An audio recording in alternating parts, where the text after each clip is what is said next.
हमारे साथ श्री रघुनाथ तो किस बात की चिंता, हमारे साथ श्री रघुनाथ तो किस बात की चिंता।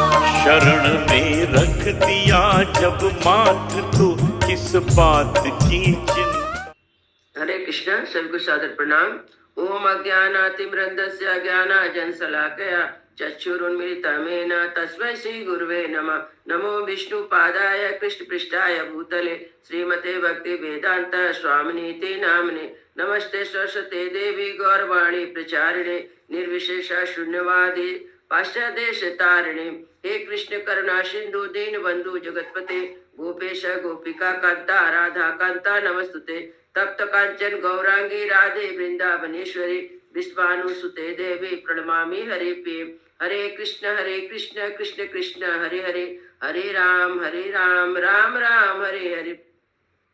शिला प्रभुपाद की जय। रामं लक्ष्मण पूर्वजं रघुवरं सीतापति सुंदरम काकुत्स्थं करुणामयं गुणनिधिं विप्रप्रियं धार्मिकं राजेन्द्रं सत्यसन्धं दशरथतनयं श्यामलं शान्तमूर्ति वन्दे लोकाभिरामं रघुकुलतिलकं राघवं रावणारिं।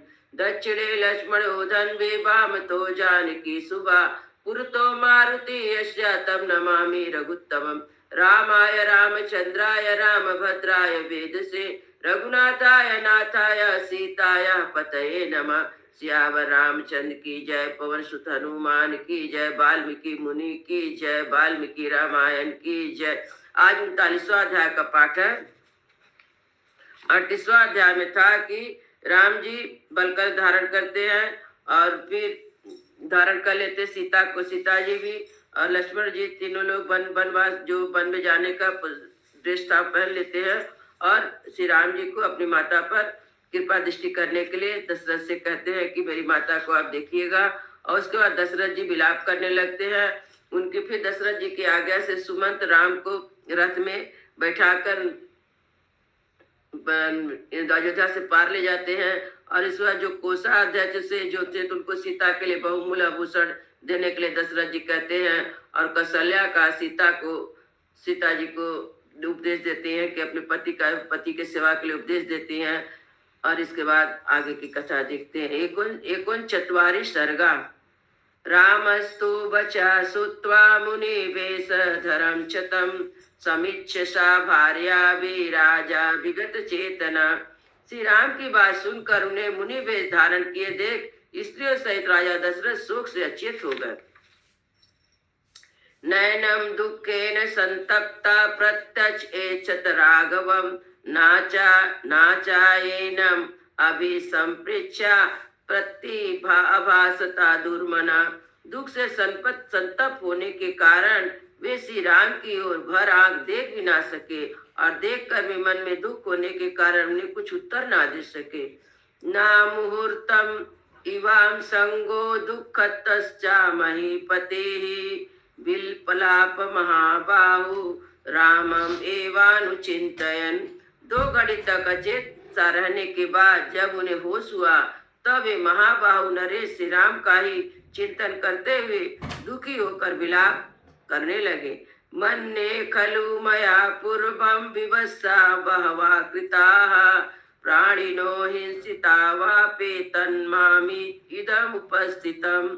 मालूम होता मैंने पूर्व जन्म में अवश्य बहुत से गौओं को उनके बछड़ों से बिछो कर आया है अथवा अनेक प्राणियों की हिंसा की है। इसी से आज मेरे ऊपर यह संकट आ पड़ा है। दशरथ जी सोच रहे। ना तू अवानागते काले देहात्यच्यति जीवितम कैकया क्लेश्यमानस्य मृत्युर्मम न विद्यते। समय पूरा हुए बिना किसी के शरीर से प्राण नहीं निकलते, तभी तो कैकेयी द्वारा इतना क्लेश पाने पर भी मेरी मृत्यु नहीं हो रही है। यो हम पावका संकासम पश्यामि पुरता स्थितम विहाय वसने सूक्ष्मे तापसा छाद आत्मजम। ओ अपने अग्नि के समान तेजस्वी पुत्र को महीन बस त्याग कर तपस्वियों से बलकर बस धारण किए सामने देख रहा हूँ, फिर भी मेरे प्राण नहीं निकलते। एकस्या खलु कैकय्या कृतेयं खिदते जना स्वार्थे प्रत्यामानायाः संसृत्या निकृतिं तु इमाम। इस वरदान रूप सठता का आश्रय लेकर अपने स्वार्थ साधन में प्रयत्न में लगी हुई एकमात्र कैकयी के कारण सब लोग महान संकट में पड़े हैं। एवं मुक्त्वा तु वचनं भास्पेण विहतेन्द्रिया रामेति सत्कृत देवोक्त्वा व्याहर्तुं न शशांकसा। ऐसी बात कहते कहते राजा के नेत्रों में आंसू भर आए, उनकी इंद्रियां शीतल हो गई और हे राम कहकर मूर्छित हो आगे कुछ ना बोल सके। संज्ञातुं प्रतिलभ्ये वा मुहूर्तां सा महीपति नेत्राभ्याम सुपूर्णाभ्याम सुमंत्रमिदमाब्रवीत। दो घड़ी बाद होश आते ही महाराज आंसू भरे नेत्रों से देखते हुए सुमंत्र से इस प्रकार बोले, औपवाहमृतं युक्त्वा त्वां याहि हतोत्तमो प्रापन्येन महाभागमितो जनपदाम परम। तुम सवारी के योग रथ में उसमें उत्तम घोड़े जोत कर यहाँ ले आओ और इस महाभाग श्री राम को उस पर बिठाकर इस जनपद से बाहर तक पहुँचाओ।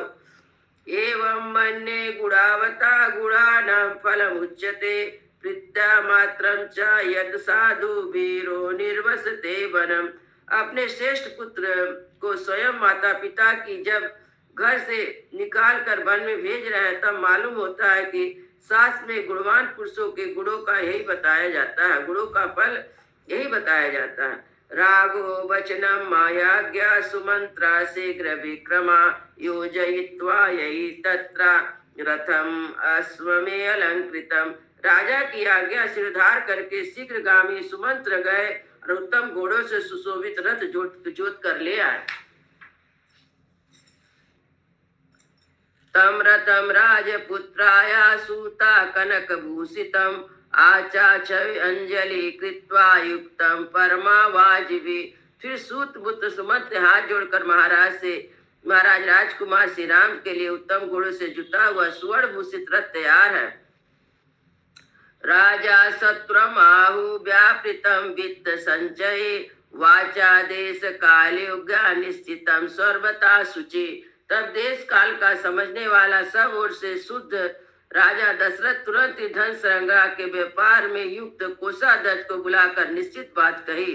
वसासी च वराणि भूषणानि महन्ति च वर्षाणि एतानि शंकाया वैदेह्या क्षिप्रमाणया। तुम विदेह राजकुमारी सीता के पहनने योग्य बहुमूल्य वस्त्र और महान आभूषण को जो 14 वर्ष के लिए पर्याप्त हो गिन कर ले आओ। नरेंद्रेणु वा मुक्तेषु गत्वा कोशगृहा तथा प्रयच्छा सर्वमाहित्या सीताया क्षिप्रमेव तथा। महाराज के ऐसा कहने पर कोषाध्यक्ष खजाने में जा वहां से सब चीजें लाकर शीघ्र सीता को समर्पित कर दी। सा सुजातानि वैदेही प्रसिद्धा वनम भूयमासा गात्राणि तय विचित्र विभूषणेहि। उत्तम कुल में उत्पन्न अथवा अयोनिजा और वनवास के लिए प्रस्थित विदेह राजकुमारी सीता ने तुरंत लक्षणों से अपने सभी अंगों को उन विचित्र आभूषण से विभूषित किया। वैराजता वैदेही व्यस्मतत् सुविभूषिता उद्युत सुमता काले खम प्रभवे विवस्वता। उन आभूषण से विभूषित विदेह जन ने सीता उस घर को उसी प्रकार सुशोभित करने लगी जैसे प्रातः काल उगते हुए अंशुमान सूर्य को सभी आकाश को प्रकाशित करती है। तम भुजायां परिस्वस्य स्वपुण्यश्चर आब्रवीत अनाचरन्ति कृपणम मूर्धन्युपागन मैथिली। उस समय सास कौशल्या कभी दुख से बर्ताव न करने वाली मिथिलेश कुमारी सीता को अपनी दोनों भुजाओं में कसकर छाती से लगा लेती है। उसे मस्तक सूंघ कर कहा, असत्यम सर्वलोके अस्मि सतर सत्कृता प्रिय परतारम नानुमन्यन्ते विनिपातगतम श्रिया। बेटी, जो स्त्री अपने प्रियतम पति के द्वारा सदा सम्मानित होकर भी संकट पड़ने पर उनका आदर नहीं करती, वे संसार जगत में दुष्टा के नाम से पुकारी जाती है। मंगल भवनय मंगलहारी प्रभु सो दशरथ अजीर बिहारी राम सिया राम जय जय राम। राम सिया राम जय जय राम। सियावर रामचंद्र की जय, पवन सुत हनुमान की जय, सब भक्तों की जय, सब संतों की जय। जय जय सीताराम।